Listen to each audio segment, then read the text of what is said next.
یہ دنیا، راہ میں چھوڑ دے گی یہ دنیا، دل تیرا توڑ دے گی یہ دنیا، راہ میں چھوڑ دے گی یہ دنیا۔ بے وفائی ہے فطرت میں اس کی، دوستی کا بھروسہ نہیں ہے، بند ہو جائے کب دل کی دھڑکن، دو گھڑی کا بھروسہ نہیں ہے۔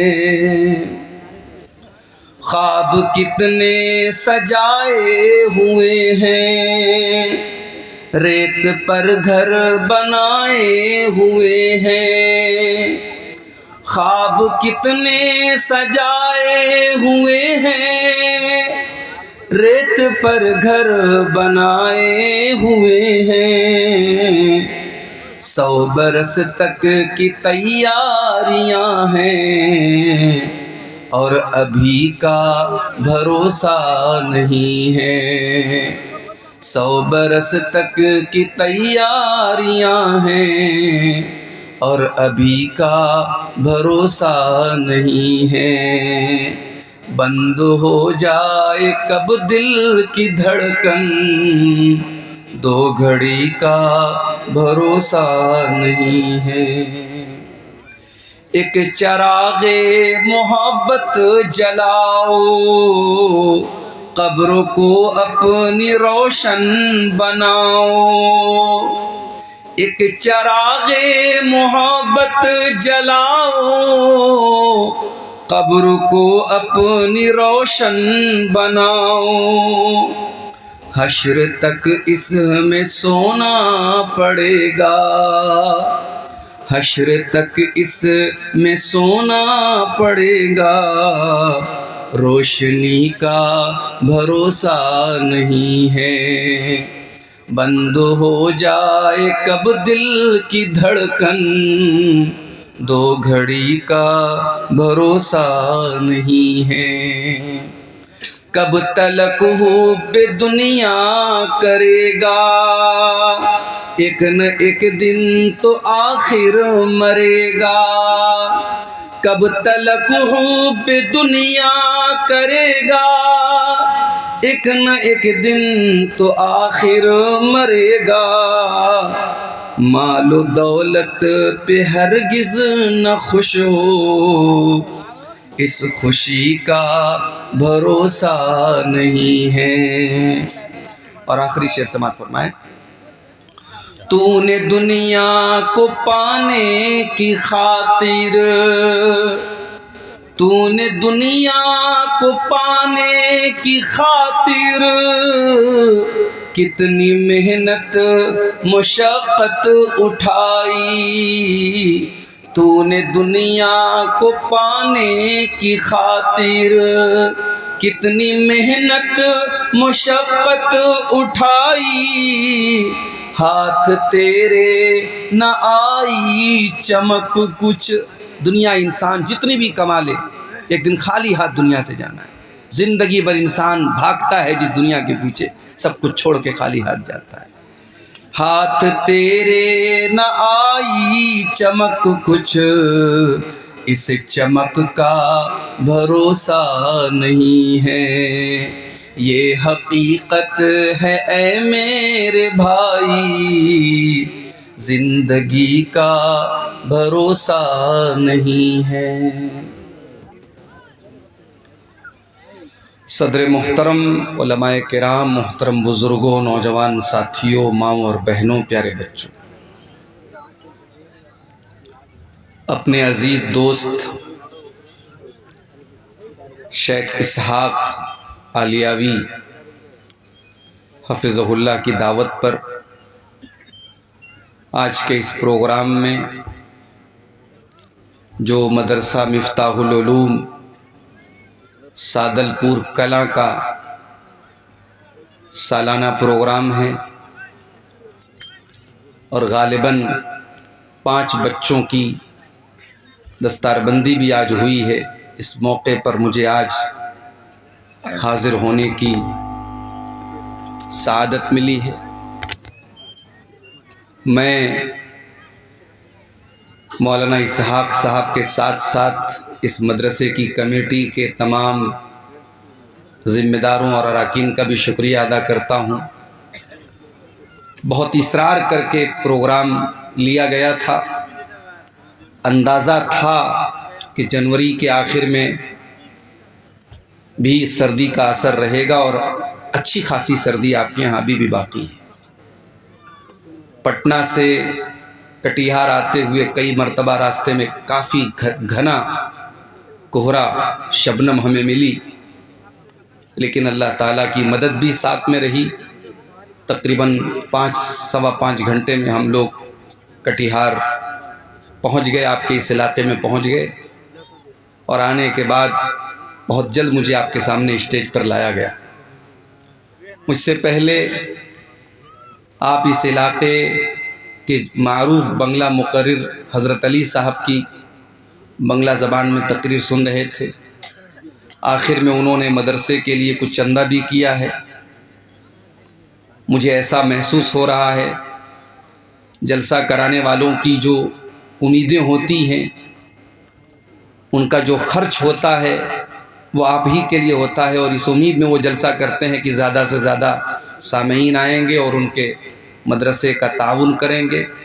مگر سردی کی وجہ سے بہت سارے جو دور دراز سے جو لوگ آنے والے ہوتے ہیں وہ نہیں آئے ہیں، زیادہ تر قریب کے لوگ یا آس پاس کے لوگ ہیں۔ تو جو ایک امید ہوتی ہے جلسے والوں کی، اپنے مدرسے کے تعاون کے لیے وہ جلسہ کرتے ہیں، شاید وہ ٹارگٹ ان کا پورا نہیں ہو رہا ہے۔ میری آپ سب سے اپیل بھی ہے کہ آپ ابھی تک اگر پیچھے رہے ہیں تو آپ آگے بڑھ کر کے اس میں حصہ لیجئے، اور جو بھی ہو سکے، جس کی جو طاقت اور حیثیت ہے، اس ادارے کا تعاون کرے۔ میں بہت خوشی محسوس کر رہا ہوں کہ ادارہ 1987 سے یہ ادارہ چل رہا ہے، اور اب ماشاءاللہ ادارہ ترقی پر ہے۔ ہم دعا کرتے ہیں اللہ تعالیٰ اس ادارے کو مزید ترقی عطا فرمائے، آمین۔ میرے بھائیوں، ہم اور آپ انسان ہیں، اور انسان کو اللہ تعالیٰ نے نیچرلی، فطری طور پر کچھ چیزوں کی محبت اس کے دل میں ڈالی ہے۔ انسان فرشتہ نہیں ہو سکتا۔ کچھ چیزیں ایسی ہیں جس سے محبت انسان کرتا ہی کرتا ہے۔ انسان، کوئی بھی انسان یہ نہیں کہہ سکتا کہ مجھے اس چیز سے محبت نہیں ہے۔ انہی چیزوں میں سے ایک مال بھی ہے۔ مال سے انسان بہت محبت کرتا ہے۔ بھئی آپ غور کیجئے، ایک محنت مزدوری کرنے والا انسان صبح سے لے کر شام تک محنت کرتا ہے، اور بڑی مشکل سے اپنے بال بچوں کا پیٹ بھرنے کے لیے چند پیسے وہ حاصل کرتا ہے۔ ظاہر ہے کہ اس مال سے اس کو محبت تو ہے، لیکن ایسا نہیں ہے کہ صرف وہ غریب آدمی، وہ مزدور آدمی مال سے محبت کر رہا ہے۔ جو 500 روپیہ روز کما رہا ہے وہ بھی مال سے محبت کر رہا ہے، جو 5 لاکھ روپیہ روز کما رہا ہے اس کو بھی مال سے محبت ہے۔ اور یہ بات ہمارا رب قرآن میں بھی کہتا ہے۔ بھئی اللہ تبارک و تعالیٰ تو ہمارا کریٹر ہے، ہمیں پیدا کرنے والا، ہماری سرشٹی کرنے والا ہمارا ودھاتا ہے، ہمارا نرماتا ہے، ہمیں پیدا کرنے والا ہے اللہ تعالیٰ۔ اس سے زیادہ ہمیں کون جانے گا۔ اللہ قرآن میں کہتا ہے وَتُحِبُّونَ الْمَالَ حُبًّا جَمًّا، میرے بندو تم مال سے بہت زیادہ محبت کرتے ہو۔ قرآن کے 30ویں پارے میں ایک سورت ہے، سورۃ العادیات، ہم میں سے بہت سارے لوگوں کو یاد بھی ہوگی۔ اس سورت کریمہ میں اللہ تعالیٰ گھوڑے کی قسم کھاتا ہے والعادیات ضبحا فالموریات قدحا فالمغیرات صبحا فأثرن به نقعا فوسطن به جمعا۔ اللہ تعالیٰ گھوڑے کی قسم کھاتا ہے اور گھوڑے کی 5 وشیشتائیں بتاتا ہے، 5 خوبیاں بتاتا ہے گھوڑوں کی۔ وَالْعَادِيَاتِ ضَبْحًا، قسم ہے ان گھوڑوں کی جو دوڑتے دوڑتے ہانپنے لگتے ہیں۔ وَالْعَادِيَاتِ ضَبْحًا فَالْمُغِيرَاتِ صُبْحًا، وَالْعَادِيَاتِ ضَبْحًا، قسم ہے ان گھوڑوں کی جو دوڑتے دوڑتے ہانپنے لگتے ہیں۔ فَالْمُورِيَاتِ قَدْحًا، اور جب وہ دوڑتے ہیں تو ان کے ٹاپوں سے چنگاریاں نکلنے لگتی ہیں۔ فَالْمُغِيرَاتِ صُبْحًا، پھر وہ صبح صبح دشمن کی فوج کے اوپر حملہ کرتے ہیں۔ فَأَثَرْنَ بِهِ نَقْعًا، اور جب وہ دشمن کے اوپر حملہ کرتے ہیں تو ان کے دوڑنے کی وجہ سے دھول اڑتی ہے، گرد و غبار اڑتا ہے۔ فَوَسَّطْنَ بِهِ جَمْعًا، اور وہ دشمن کی صف میں بیچوں بیچ جا کر کے حملہ کرتے ہیں۔ اللہ تعالیٰ گھوڑے کی قسم کھا رہا ہے، اور آپ جانتے کہ گھوڑا جو ہے بڑا وفادار جانور ہوتا ہے۔ گھوڑے کے بارے میں مشہور ہے کہ گھوڑا مر جائے گا مگر اپنے مالک کو اپنی پیٹھ سے اتارے گا نہیں، بے وفائی نہیں کرتا ہے گھوڑا، آخر دم تک مر جائے گا، جان دے دے گا، اپنے مالک کو اپنی پیٹھ سے گرائے گا نہیں۔ اللہ تبارک و تعالیٰ گھوڑے کی قسم کھا کر کے کہتا ہے ان الانسان لربہ لکنود۔ کیا بھائی مائک والے کیا چاہ رہے ہو بھائی؟ ان الانسان لربہ لکنود، بے شک انسان اپنے رب کا بہت بڑا ناشکرا ہے۔ گھوڑا اپنے مالک کا تھوڑا سا چارہ کھاتا ہے تو وفاداری کرتا ہے، کبھی غداری نہیں کرتا ہے۔ انسان 24 گھنٹہ اپنے رب کی دی ہوئی آکسیجن میں سانس لیتا ہے، اپنے رب کی دھرتی پر سوتا ہے، اپنے رب کے آسمان کے نیچے زندگی گزارتا ہے، اپنے رب کا دیا ہوا اناج کھاتا ہے، اپنے رب کا اتارا ہوا پانی پیتا ہے، اور پھر بھی اپنے رب کی ناشکری کرتا ہے۔ ان الانسان لربہ لکنود، انسان اپنے رب کا بہت بڑا ناشکرا ہے۔ وَإِنَّهُ لِحُبِّ الْخَيْرِ لَشَدِيدٌ، اور یہ انسان مال سے بہت زیادہ محبت کرتا ہے، مال سے پریم کرتا ہے، مال کی بہت زیادہ اس کے دل میں محبت ہے، قرآن کہہ رہا ہے۔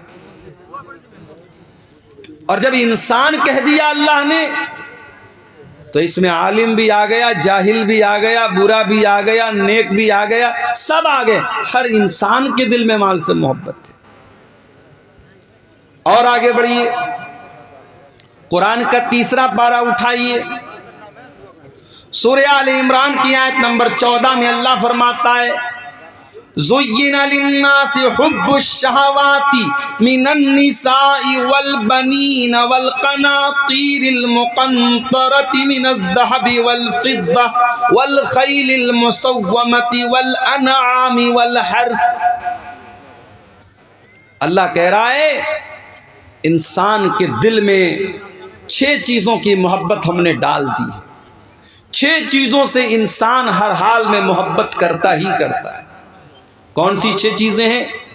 من النساء، مردوں کے دل میں عورت کی محبت ڈال دی گئی، عورت کی ضرورت ہے ان کو۔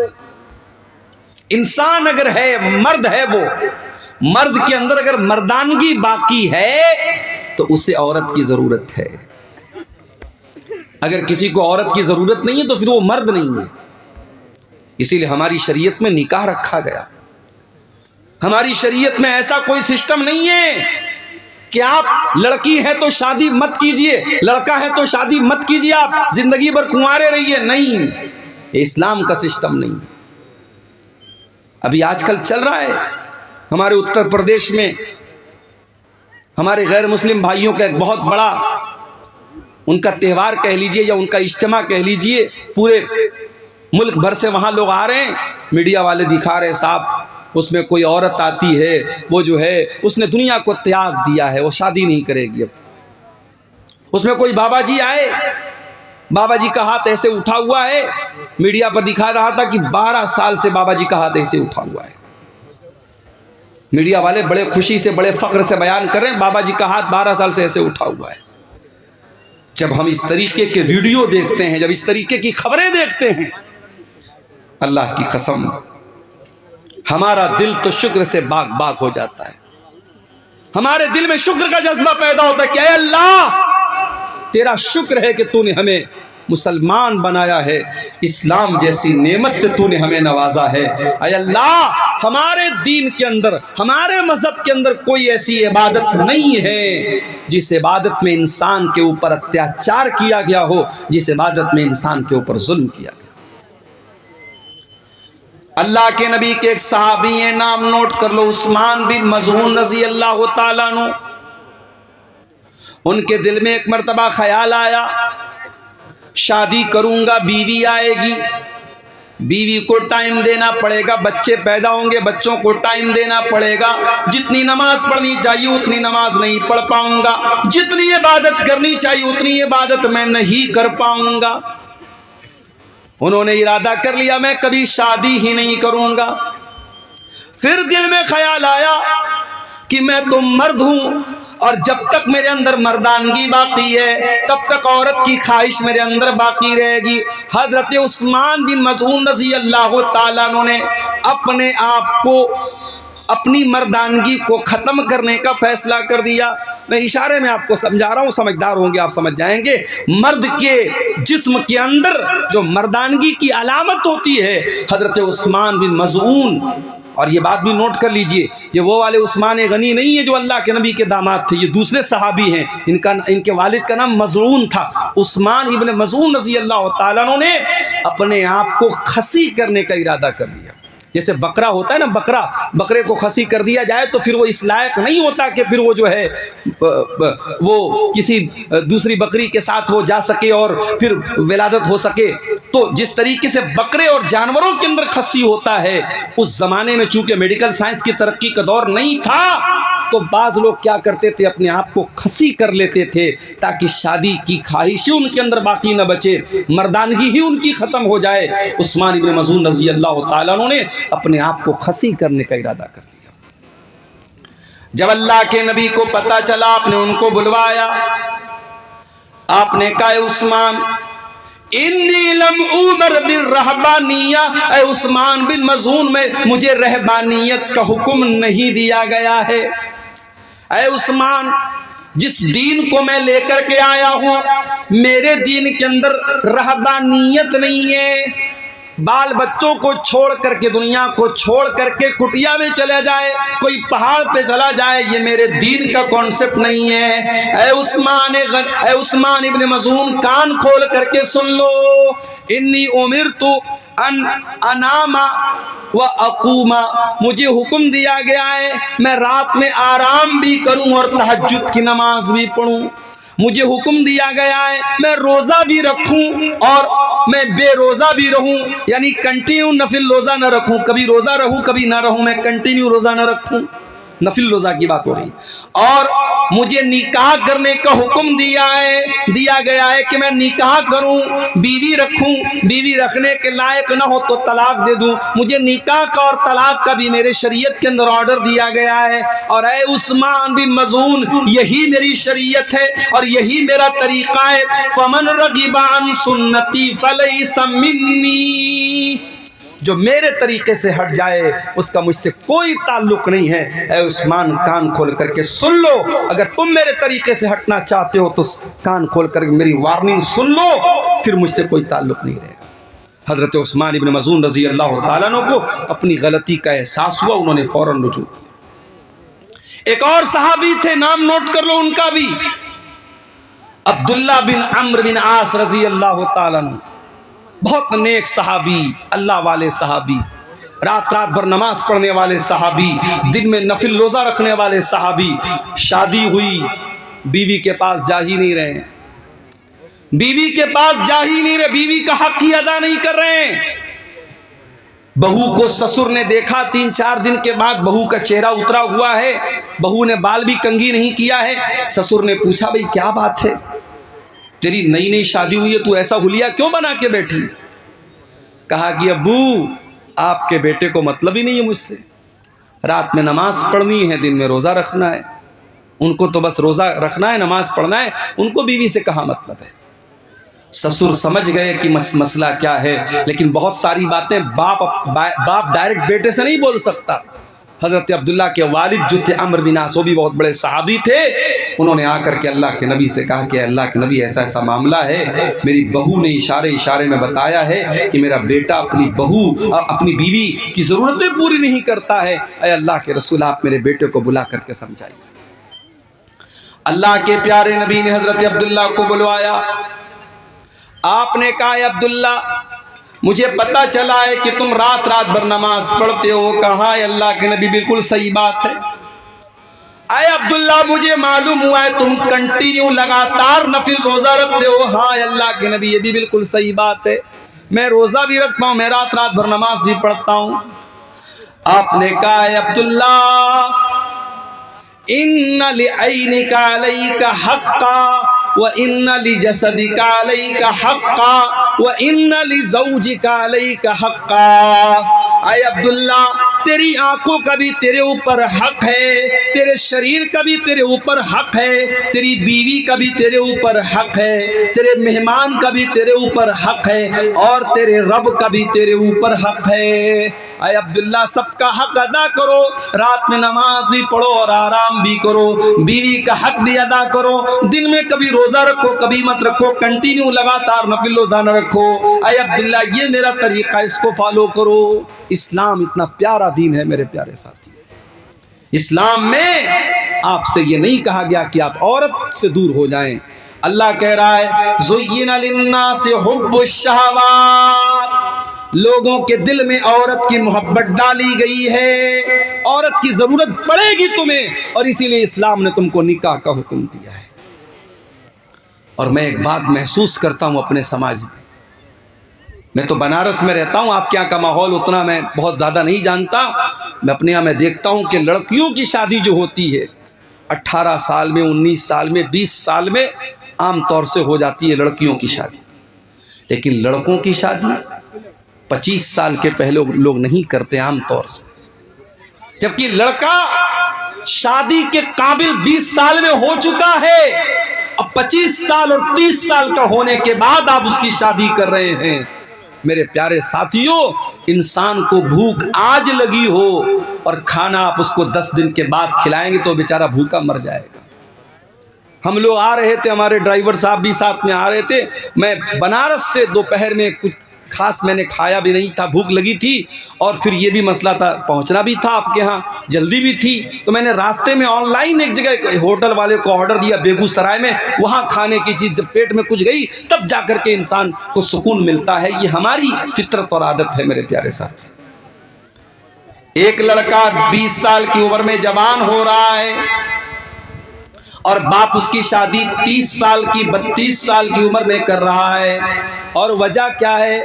وجہ بھی کوئی خاص نہیں ہے، بلا وجہ کی پابندیاں لگا کر کے، اچھے رشتوں کو ٹھکرا کر کے شادی میں تاخیر کی جا رہی ہے. کان کھول کر کے سن لو میرے پیارے ساتھیوں، اپنے سماج کو اگر پاک کرنا ہے، زناکاری سے دور کرنا ہے، گندگی سے دور کرنا ہے، اپنے لڑکے لڑکیوں کی صحیح ٹائم پر شادی کرو. صحیح ٹائم پر شادی کرو، ان کو ضرورت ہے نکاح کی. یہ دور صحابہ کا دور نہیں ہے، میں بار بار کہتا ہوں، یہ فطروں کا دور ہے. ہر ہاتھ میں موبائل ہے، ہر موبائل پر 5G انٹرنیٹ چل رہا ہے. گندگی کا پورا سیلاب آپ کی نوجوان نسل کے پاس موجود ہے. آپ کس دنیا میں زندگی گزار رہے ہیں؟ اپنے لڑکے اور لڑکیوں کی شادی کو آسان کرو میرے ساتھ. اور شادی کی بات آئی ہے تو کان کھول کر کے ایک بات اور سن لیجیے. آپ کے اسی علاقے کے کچھ لوگوں نے مجھے بتایا، مولانا ذرا اس پر بھی آپ بولیے گا، ہمارے یہاں شادیوں میں ڈی جے بجتا ہے. مسلمان کی شادی میں ڈی جے بج رہا ہے، ناچ گانا ہو رہا ہے. یہ شرم کی بات ہے میرے پیارے ساتھی، اور یہ اس پبلک اور اس عوام کے لیے بھی شرم کی بات ہے. اور جس نکاح میں ڈی جے بج رہا ہے اس نکاح میں نکاح پڑھانے والے مولوی کے لیے بھی شرم کی بات ہے.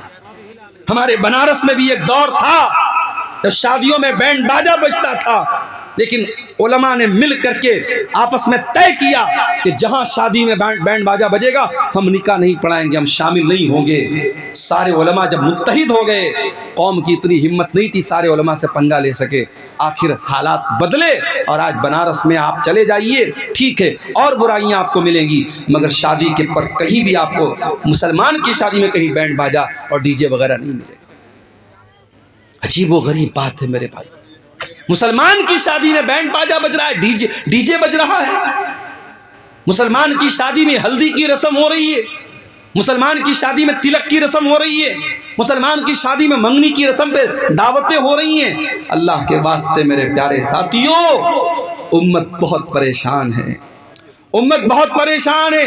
امت کے کتنے بچے بھوک سے مر رہے ہیں، امت کی کتنی بیٹیاں غربت کی وجہ سے ان کی شادیاں نہیں ہو رہی ہیں، امت کے کتنے ٹیلنٹڈ بچے پیسہ نہ ہونے کی وجہ سے اپنی تعلیم چھوڑ رہے ہیں۔